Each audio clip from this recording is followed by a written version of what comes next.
سلام، شف مینا هستم از انجل بایتس کیترینگ و امروز میخوام یه چیز پرسونال شیر کنم و مخصوص ایرانیا هست. در واقع اسمش هست سیر ترشی. من این سیر ترشی رو فکر میکنم حدود 12 یا 13 سال پیش درست کردم و فکر نمی کردم این همه مدت بمونه و من تاچش نکنم.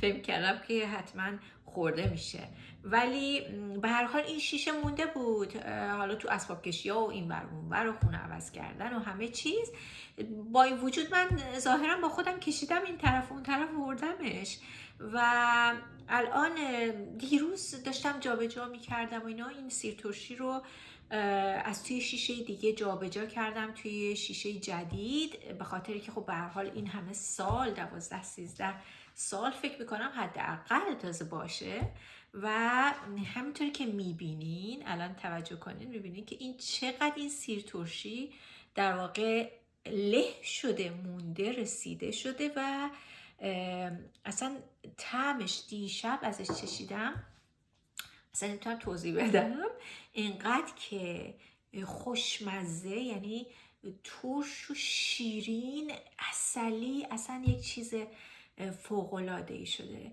خیلی خیلی خوشمزه است و خب اون بوی سیر ترشی هم به خاطر که خیلی مدت ها مونده اصلا دیگه محو شده و اصلا فوق‌العاده شده و فکر کردم شیر کنم و توصیه کنم اگه میتونین این همه سال صبر کنین 10-12 سال بیشتر، نتیجهش خیلی خوب میشه و فکر کنم کلا این نتیجه خوبیه. صبر همیشه تو همه چی خوبه، صبر و کانسیستنسی، مداوم کار رو انجام دادن همیشه به هر حال موفقیت آمیز هست. روزتون خوب باشه، قربونتون.